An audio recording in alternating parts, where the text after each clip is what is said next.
Guys, এখন আমরা চলে এসেছি একটা স্বর্ণের দোকানে। ঠিক আছে, এটা এখানে স্বর্ণ বিক্রি হয়, আছে ডায়মন্ড আছে, বিভিন্ন ধরনের ডায়মন্ড থেকে শুরু করে আপনার হলো গিয়ে হরেক রকমের স্বর্ণ এখানে পাওয়া যায়। কিছু আছে কসমেটিক, আবার আছে ডায়মন্ড 1 ক্যারেট, 22 ক্যারেট, 21 ক্যারেট, বিভিন্ন ক্যাটাগরির এখানে স্বর্ণ পাওয়া যায়।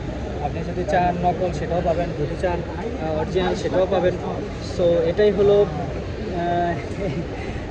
হলো আমাদের মালয়েশিয়া। ঠিক আছে, যে পিছনে লিফট আসতেছে, লিফটের মাধ্যমে আমরা আর কি উঠে আসলাম। সো গাইজ, এটাই মালয়েশিয়ার থেকে আপডেট আপনাদেরকে দেওয়ার ছিল। সো এটাই সেই মালয়েশিয়া, রাতের মালয়েশিয়া। মানুষ বলে যে মালয়েশিয়াটা এমন, তো অনেক মানুষ অনেক রকম কথা বলে। সো এটাই হলো রিয়েল ভিডিও, রিয়েল লাইফ। তো বেশি বেশি শেয়ার করবেন ভিডিওটা। আমি চাই আমার যে সকল বাঙালি ভাইরা আছে সবাই দেখবেন। এবং আমি বিশেষ করে যে কথাটা একটু বলতে চাই সেটা হচ্ছে আমাদের বাংলাদেশের এয়ারপোর্ট বাঙালি প্রবাসী ভাইদের সাথে কিন্তু অনেক অনেক মিসবিহেভ করা হয়। যেটা হচ্ছে আমার বাঙালি ভাইরা যখন বিদেশ থেকে আসে তখন কিন্তু বাংলাদেশে অনেক অনেক অনেক রেমিটেন্স পাঠায়, যেই রেমিটেন্সের মাধ্যমে সরকার চলে। কিন্তু দেখেন একটা বিষয়, যখন এই রেমিটেন্সের মাধ্যমে সরকার চলে, মানুষ দেশ চলে, কিন্তু তারা যখন প্রবাস জীবন থেকে বাংলাদেশে আসে, তারা আসে ল্যাগেজ বিভিন্ন মালপত্র নিয়ে আসে। মালপত্র সে প্রবাসী ভাই থাকে কিন্তু মালপত্র থাকে না, ল্যাগেজ থাকে না। বাট হোয়াই দিস রিজন, এটা সরকারের কাছে আমাদের অতি অবলম্বে এটা আমাদের সরকারের নিকট উপস্থাপন করা উচিত। প্রবাসী ভাইদের রেমিটেন্সের দেশ চলে, তো তাদেরকে কতটুকু প্রায়োরিটি দেওয়া উচিত এটা আমাদেরকে বোঝা উচিত। আমার প্রবাসী ভাইয়েরা কোটি কোটি ডলার, কোটি কোটি রেমিটেন্স তারা বাংলাদেশে পাঠায়, তার মাধ্যমে যে সরকার সচলভাবে সক্রিয়ভাবে দেশ চলে। তো কেন এটা হবে? এই যে বিভেদ, এটা কেন থাকবে ভাই? এটা থাকবে না। সো এটা অতি অবলম্বে সরকারের কাছে আমরা দাবি জানাই যে এগুলো যাতে রেকটিফাই করা হয় বা মডিফাই করা হয়। আমরা চাই প্রবাসী ভাইদেরকে যতটুকু সম্মান দেওয়া উচিত ততটুকু সম্মান অবশ্যই, যতটুকু তারা প্রাপ্য ততটুকু তাদেরকে দেওয়া উচিত। এতটুকু বলে এই যে টুইন টাওয়ারের ভিতরে যে দৃশ্যটা আমি এখন এইটাই দেখাচ্ছি, যে টুইন টাওয়ারের যে ভিডিও, যে দৃশ্য, এই দৃশ্যটাই আপনাদেরকে আমি দেখাচ্ছি ভিডিওর মাধ্যমে। আমার যে দুই ভাই, নিজের ভাইও যতটুকু হেল্প না করে দুই ভাইয়ের কাছ থেকে আমি পাইছি। আর তাদের জন্য, প্রবাসীদের জন্য আমি এই ভিডিওটা করছি, যে প্রবাসী ভাইদেরকে এয়ারপোর্টে যে তারা যতটুকু প্রাপ্য রেসপেক্ট পাওয়ার ততটুকু তাদেরকে করা হয় না। এই জন্য আমি চাই, সরকারের কাছে দাবি জানাই যে এগুলা যাতে অবিলম্বে এগুলা যাতে রেকটিফাই করা হয়।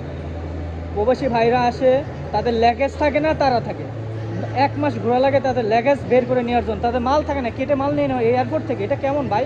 বিদেশে আসে তো শিখলাম, আপনার হাতের যদি একটা ঘড়ি সুতা পড়ে যায়, পুলিশ সেটা তার নিজ দায়িত্ব হোটেলে গিয়ে পৌঁছায় দিয়েছে। এর নাম মালয়েশিয়া, এর নাম হচ্ছে সঠিক সততা।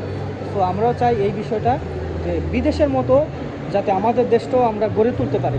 এর জন্য অবশ্যই আমাদেরকে যা যা করণীয় পদক্ষেপ তাই করতে হবে, এবং প্রবাসী ভাইদেরকে এক হতে হবে। কোনো রেমিটেন্স বেশি তৈরি করলে রেমিটেন্স পাঠাবেন না, রাখেন নিজের কাছে 6 মাস, দেখি কি হয়।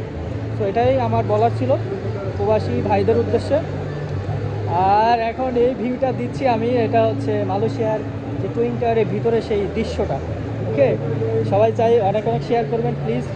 হ্যাঁ, এই হচ্ছে উপর থেকে নিচেরটা দেখেন, যে আসলে মালয়েশিয়াটা দেখতে কত সুন্দর। এই দেখেন, এই হলো মালয়েশিয়ার দৃশ্য। Okay, so so beautiful, so elegant, look like of wow wow wow wow. এটাই হচ্ছে সেই মালয়েশিয়া, রাতের মালয়েশিয়া। ওকে, লিফট, এখানে লিফটে উঠতেছে মানুষ। এই হচ্ছে মালয়েশিয়া। হ্যাঁ,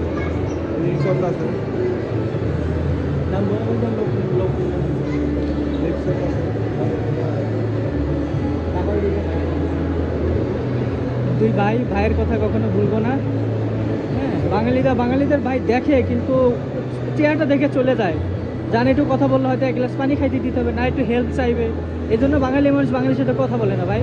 কিন্তু এই দুই ভাই ছিল যেটা ব্যতিক্রম পাইছে আমার লাইফে আমি, যে তারা এমন মানুষ না, তাদের মনটা অনেক বড়, তাদের হৃদয়টা অনেক বড়, আকাশস্তম্ভী। সো আমি চাই আমার এই দুই ভাই অনেক দিন বাঁচুক, তাদের জন্য অন্তরস্থল থেকে দোয়া করি। প্রবাসী সকল বাইরে যেমন এমন হয়, বিশেষ করে আমাদের ফরেনারের জন্য খাওয়া দাওয়া এটা বড় ফ্যাক্টর না, তাদের সাথে একটু কথা, তাদের সাথে একটু সময় দেওয়া, অচেনা জায়গা তাদেরকে একটু চিনিয়ে দেওয়া, এটাই সবচেয়ে বড় হেল্প বিদেশের মাটিতে আমাদের জন্য। এছাড়া আর কিছু না, তাদের কাছে এতটুকু আমরা চাই, এতটুকু আমাদের প্রাপ্য। সো এতটুকুই ভাইদের মন মানসিকতা আল্লাহ যাতে আরও বড় করে, এতটুকু আমার কাছে চাওয়া। তাদের ফ্যামিলি ভালো থাকে, মা বাবার জন্য দোয়া করি, সবাই যেন সুস্থ ও সবল থাকে, এই জন্য তাদের সুস্থ কামনা করছি, সবল কামনা করছি। আসসালামু আলাইকুম।